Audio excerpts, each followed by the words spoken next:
Walk down any street, enter almost any public building, and if you stop and think about it, there's history all around you. It's probably not what you've usually read about in textbooks, but increasingly, it's history people other than historians are stepping up to document and share. Joining us now to explain, Caitlin Wainwright, Director of Programming at Heritage Toronto, and Morgan Cameron Ross, a musician who pursues his passion for history on his multi-platform website, oldtorontoseries.com. Welcome to you both. Thank you. Hi. So what I find really interesting is that neither one of you are actually from Toronto. You're from Ottawa and you're from Vancouver? Vancouver. So why Toronto, Caitlin? What about Toronto? its history? Yeah, no. So what about Toronto and its history? I mean, it's so layered and it's so rich. When I came to Toronto from Ottawa, it was to start working at Heritage Toronto, and there's no better way to get to know a city than by examining its past. Is that what Heritage Toronto does? Yes, so Heritage Toronto, we're arm's-length charitable agency of the city, and our mandate is to share Toronto's stories, to empower people to tell their own stories of Toronto, and we work all across the city from Etobicoke to Scarborough, North York, down into the Toronto Islands. And Morgan? Yeah, so I'm from Vancouver, and now I'm this geeky Toronto history guy. But You describe yourself as the geeky Drake? well, I wouldn't say. I did that as a joke in one interview for, I think, Toronto Life, and I told the woman I'm kind of like the geeky Drake of Toronto history, and I said that jokingly, and she was like, "This is a great quote." And I was like, "Oh, it's gonna come back to That haunt was a mistake right there." It's now your branding. Oh gosh. So I am from Vancouver, but so when you're from Vancouver, the idea of growing up to be a Toronto history buff or a fan never would have come to mind. So here I am, and I love the city. Why do you think that is? Because I'm assuming that both of you probably know more about Toronto's history than people who've been here for a lifetime. So why do you think that is? I see it a lot in the Toronto history scene, and certainly within the staff of Heritage Toronto. None of our programming staff are actually from the city themselves. One is from England, one is from France. So I think there's a real sort of fascination with this city that for so many people feels very, very new, but is also very old and very rich in its past. And so, Morgan, if you were in Vancouver, you wouldn't be interested in the history of Vancouver? I love Vancouver, and you know, I'm a Canucks fan and all these things. So I love history wherever I am. Yeah. Let's not talk about the Maple Leafs. No, I love history wherever I am, and I assume we all do. So, you know, I think Toronto is rich in history. So for me, you know, I'm excited to be here. And where does this love of history come from? I'm always interested in knowing why people do the things they do. So why history? Well, I think for me, it also it comes from a place of exploration as well. So one of the reasons why I think a lot of people who are into Toronto history are not necessarily from Toronto is because we explore history very much through recreation and through travel and things like that. So one of my earliest memories related to history was traveling across Canada with my dad, and you know, we'd be walking down a street in Alberta, and all of a sudden it'd be like, there's a plaque, we need to stop and read the plaque. And so, you know, it was really ingrained in me to sort of stop, look up, take stock of what's around you, and not just, you know, go through life without consuming that place. But at the time, I'm thinking you probably were like, oh, Dad. Oh my God, yes.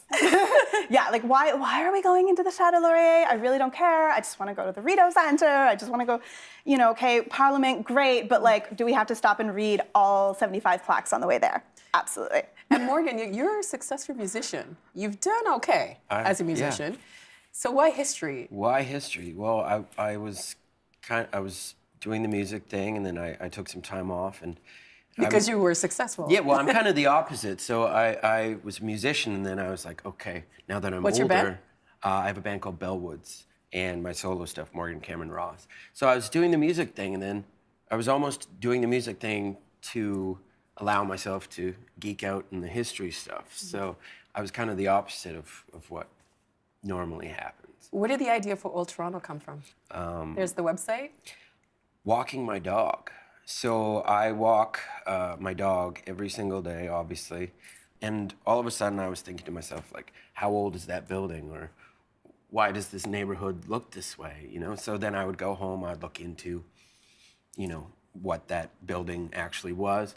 It's kind of a rabbit hole where you like start looking into something and then all of a sudden you've been searching for it for an hour and a half. You find something else that you like.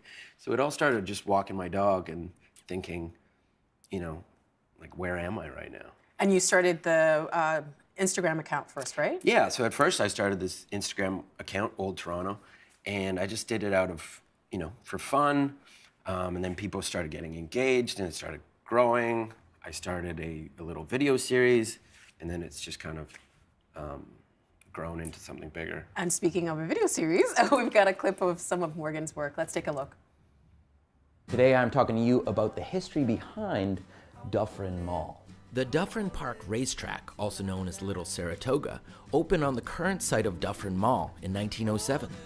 The track was owned and operated by Abe Orpin, a notorious Toronto bookie with ties to pool halls and even Al Capone.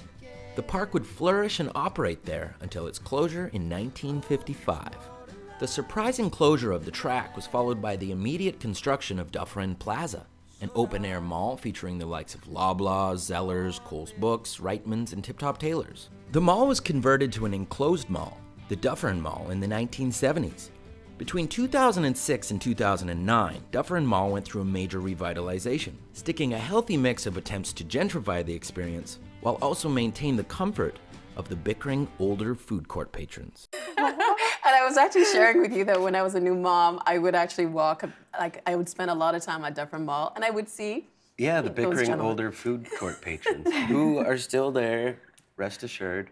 But it's interesting how a mall draws people from the community. So when you did that video, what were you trying to convey? Well, I think, and I think you would agree with me, is that too often people thinking about history think that it's dry or whatever. And for me, history is anything interesting and old. And to me, talking about history, but finding these places that we have an affinity for, restaurants, bars, shopping malls, and then just discussing the backstory about that. And I think that kind of shows people that history is everywhere and it's interesting and eclectic and even has something to do with Dufferin Mall. And your work was nominated for a Heritage Toronto Award.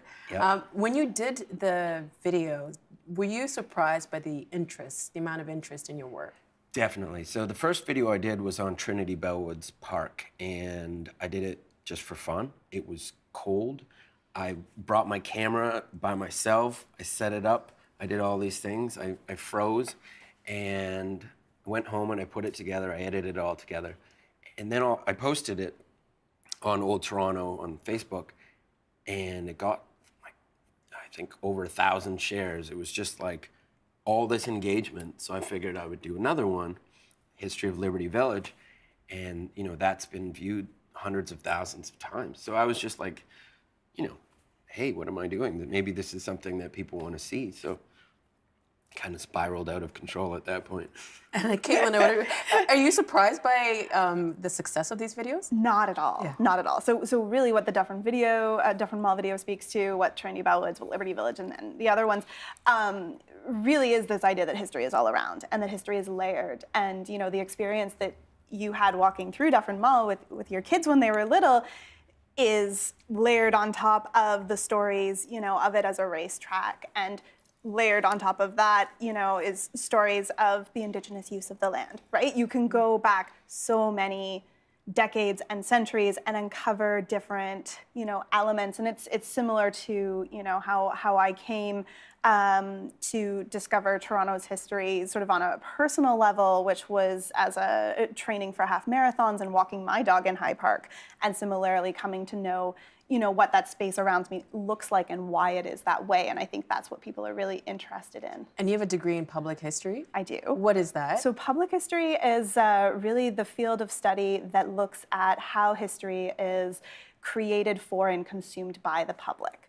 So in that field, public historians study everything from museums to monuments to blockbuster films by Steven Spielberg to the musical Hamilton to projects like Morgan's. So when I started my master's program, I was initially looking at the Historica heritage minutes that were super popular in the 1990s and how those became, a touchstone for a generation and the cultural identity that was, being brought to bear around that. And there's been a bit of a rebirth for those videos. Chani Wenjack's video was, shared so many times by a lot of people who might not have known that story. We're talking about, the appreciation from people, like regular people like me who were like, oh, I didn't know this about Dufferin Mall. But I'm wondering, what is the reaction from academics, people who have spent their decades studying history? I think like any field of study where you have, a turn in the field and suddenly, there are folks like Morgan or there's the writers of the Historicist series on Torontoist who are doing things differently, you are going to get some people whose hackles are up. But at the end of the day, all historians, whether they're academics or public historians, are really interested in seeing the public take interest in stories of the past.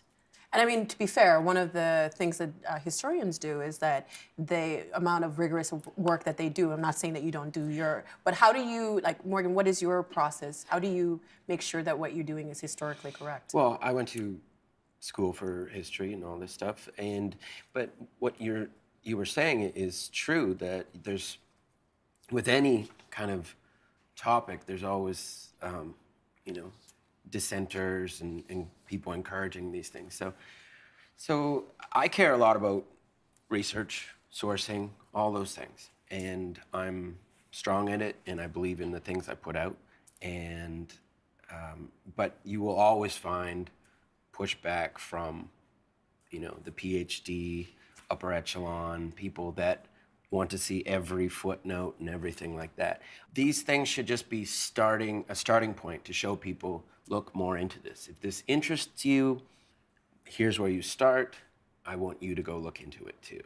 I think there's also a question of, what is the purpose and why is it that you are undertaking the field of research that you are? And if the point of a research project is so that a claim can be brought forward in a court of law, then the degree of research that you're going to require is also very different. And, Morgan mentioned earlier, falling down that research rabbit hole, that is a phrase that I use on a weekly basis and that my colleagues use on a weekly basis. So even though, Morgan is doing this for the love of the game and isn't getting paid to do it, there is still a level of professionalism that I'm certainly seeing amateurs like him bring to the field. In journalism, we talk about gatekeepers.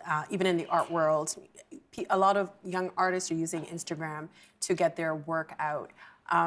So I'm assuming because you're using social media platforms to get your work out, what role do you think social media platforms have in conveying or documenting history? Well, I think for documenting history... or even unearthing history. Unearthing history. So the old Toronto Instagram, I'm really proud of it. The engagement's crazy because it's a very easily consumed thing. So it's perfect for showing historical photos. I like doing kind of a before and after where you have this historical photo and then you have a contemporary photo of the exact same thing that you can just A/B kind of juxtapose. So social media is this fantastic thing where you can get the word out at how lovely the history of Ontario or Toronto is in a very consumable manner. And maybe it's even more accessible, do you think? I think social media is certainly one tool. I look at the whole digital landscape as being a tool that has really democratized history, both the production and the consumption side of it, where now you can go online and look at historical maps, fire insurance maps from Toronto, from other cities in Ontario going back 150 years. So we've democratized the research process. A lot of the old directories, which were like the old phone books from 100 years, 120 years ago, are now online. So you've made it a lot easier for people to research. And social media is a great platform for sharing that. But then I also look at, projects and organizations like the Toronto Ward Museum, who use online platforms for exhibitions, for videos, for ways to convey that history. Well, last year I had the opportunity to speak to Gail Lord, a cultural consultant, and we have a clip of her talking about how most people don't engage out the role of museums. Let's take a look. Museums have been places of learning, places of study, places of research, and people with high levels of education have always appreciated museums. I think that the issue is, how should the vast majority of the population feel about museums? The vast majority of the population doesn't participate in museums as much as they could or they should. So what do you think that museums should do to have this level of accessibility that seems to be happening with your projects? Well, first of all, I would challenge Gaylord's assumption that the vast majority of people don't engage with museums or don't engage with history. We are an incredibly well-educated nation. So I guess I see those two things being at odds sort of fundamentally. I mean, to be fair, like in Toronto at the ROM, it's expensive. Yes. So there's some people who might Yes. not be able to go to the museums because they just can't afford it. Education and economics are two separate cases. I think to her point and to your point, there are a lot of people who want to engage with museums or want to engage with history, and that's where, there may be those financial barriers to doing so, and that's, in those instances, there is a tremendous opportunity for, amateur projects, for organizations like Heritage Toronto who offer free programming or accessible programming. We do 60 walking tours a year, led by local historians who are passionate about the history of their community, and they range from, Koreatown to the story of Liberty Village, Little Manila up in North York, Guild Park out in Scarborough, the city's natural history, cultural stories, and that becomes a really excellent and accessible way for people to engage not only with history, but with history boots on the ground in their communities. With the walking tours, I've heard one of the criticism for them is that you're kind of walking in someone's neighborhood and saying, oh, look, there's that person in the window. Do you think that it takes away the hardships that the community is facing? Yes and no. It can. Certainly one of the things that we try to do when we're working with the historians who deliver these is to provide that context. So for example, our walking tour of Little Manila, which is up in the Bathurst and Wilson area of North York, it talks a lot about sort of the migration stories, the stories of personal support workers who live in that community.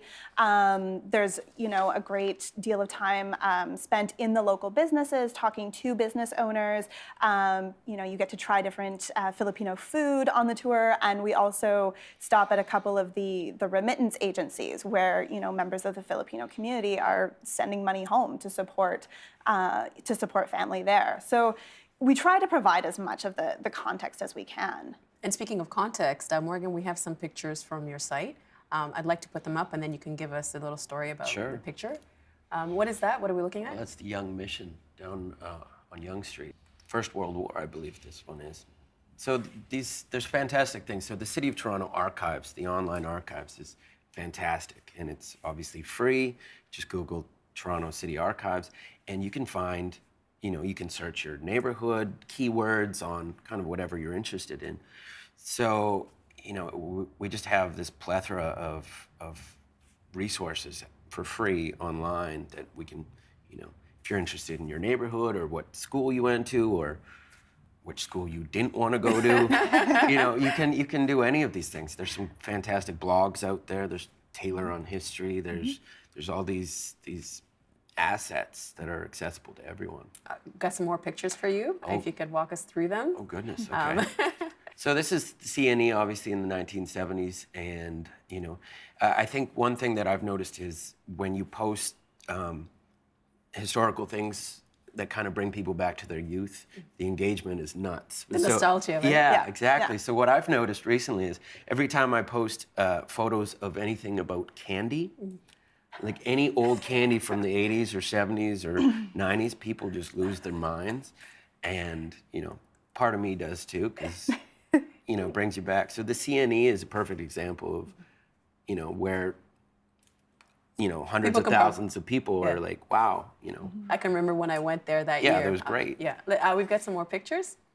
Oh, this guy. So this was on Yonge Street. So this is in the 1970s. And, there's a belief that historical photos are these dry things of buildings and stuff like that. But, I think we all can appreciate this chap. There's Roncesvalles and Queen and King. Kind of looks the same. It looks almost identical. Yeah. That bank is now a Burrito Boys, but it really is one of those intersections that for the last 100 and some odd years has more or less stayed the same. And I think a lot of people kind of complain saying, you know, change is always bad, but there's a whole bunch of great spots that really have kind of stayed either as charming or non-charming as they started out. You're talking about change, you know, and people maybe not understanding where they're sitting, but Heritage Toronto has this thing where they put plaques. Yes. How do you decide where or who's going to get a plaque? So we've run the city's municipal plaque program for almost 50 years. We're responsible for about 500 plaques across the city. The program's application-based. So really it has to come down to an individual citizen or someone who lives outside the city but has a strong, you know, association with the subject, reaching out and saying, you know, I think that this story deserves a plaque. And then we review it against our criteria. Has it contributed to the heritage of Toronto? Is there an appropriate place to commemorate it? And we work with them and any other experts and so on from there to make the plaque happen. You know what I find surprising is that there seems to be this interest in history, but we still don't have a Museum of Toronto. Why is that? Ooh, so many reasons. The first thing whenever I get asked this question that I provide in terms of context is we have 10 municipally run historic sites, so local museums that were historic houses, Spadina House downtown, Colburn Lodge in the West End, Scarborough Museum out in the East End. And in the 1990s, when amalgamation happened, those assets all came under the umbrella of one city government. And I think sort of 20 years on, there is both an uncertainty about what to do with trying to tell the story of Toronto through a singular museum. But David Crombie in the 70s wanted to have a museum. So it's been a long time, It's even been before more since amalgamation. before the 70s. The first proposal that I found was for the 1930s. Yes. And in the 1960s, when the city was looking at demolishing Chorley Park, which was the lieutenant governor's residence, which had been closed since the mid-1930s. One of the proposals that also came forward was to turn it into a museum of the city of Toronto. I mean, we've been having this conversation for this long. Isn't it time that we have it? Absolutely, it is time that we have it. The question, I think, is where is the political will and where is the, you know, when city council sits and discusses their budget, where does that fall on the priority list? Do you think having a museum would jeopardize the work that you're both doing? Well, what I would actually say is that Heritage Toronto, Museum of Toronto, and all these other museums kind of are acting as the What is museum. Museum, sorry? So Museum of Toronto, MYSEUM, they are a kind of conceptual City of Toronto museum. So they do a lot of curated events and stuff. They just did the history of music in Toronto. Next year, they're doing a curated series about the history of fashion and textiles in Toronto. So Heritage Toronto with their walks, their events, Museum of Toronto with their curated events, Spadina House, all these other museums.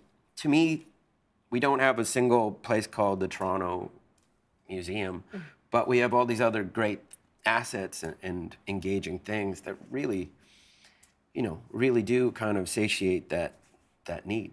And since you've started this work, what do you think has been the most surprising fact about Toronto history that you've both found out? Caitlin? Oh, the most surprising thing, it ranges. A lot of the stories of the important people or people who made outstanding contributions in the city who haven't been duly recognized. So for example, last year Heritage Toronto unveiled a plaque for the Muhammad Ali-George Chuvalo fight in the 1960s, and it was the plaque is located on Ossington Avenue near the boxing club where Ali trained. And so he came from the States as a draft dodger. None of the promoters would book him after he dodged the draft. And so he ended up coming to Toronto and fighting Ali at Maple Leaf Gardens. So there's, you know, that is an example. Mm-hmm. Beatrice Worsley, who was one of the first computer scientists in the world, a woman who wrote the software for the world's first publicly accessible computer. She lived in Toronto. Amelia Earhart lived in Toronto. Like, the number of luminaries who have passed through this city, it gives me so much inspiration every day. I just learned a whole bunch of stuff right now. And Morgan? Well, let's stick with the Ossington theme. So you guys have your plaque for the Trevallo Muhammad Ali thing, but if you go across the street, that's where James Earl Ray went after. So Martin Luther King was assassinated by James Earl Ray. Gets in his car, his Mustang, drives to Detroit, Windsor, Toronto, and he goes and he starts hiding out on Ossington Avenue. So at the time, it was the U.S.'s largest single manhunt, and they're looking around the world, and he's literally just on Ossington Avenue, on Queen West, going out for drinks, going to the Venezia Bakery at Argyle and Ossington, getting pizza. So, that's my neighborhood. So, the boxing thing is great. I was like, oh my God, boxers. But it's right there, and We just have to find it, right? Yeah, and it's there, and we're just full of these cool stories. So you asked what's my favorite Toronto historical fact, and I was like, depends on which neighborhood I'm walking in, because each neighborhood to me is pretty exciting. One thing I learned from your site was I'm a big comic book fan, and the Toronto Star Building. That's what the Superman comics are based on, right? Yeah. So Joe Shuster, the animator for Superman, based the Daily Planet on the old Toronto Star Building. Who knew? And Metropolis is based on downtown Toronto. Very, very cool. Yeah. Morgan, Caitlin, thank you so much. It's been fun learning the history of Toronto. Thank you. Thanks for being here. The Agenda with Steve Bacon is brought to you by the Chartered Professional Accountants of Ontario, helping businesses stay on the right side of change with strategic thinking, insightful decisions, and business leadership. Are you on the right side of change? Ask an Ontario CPA.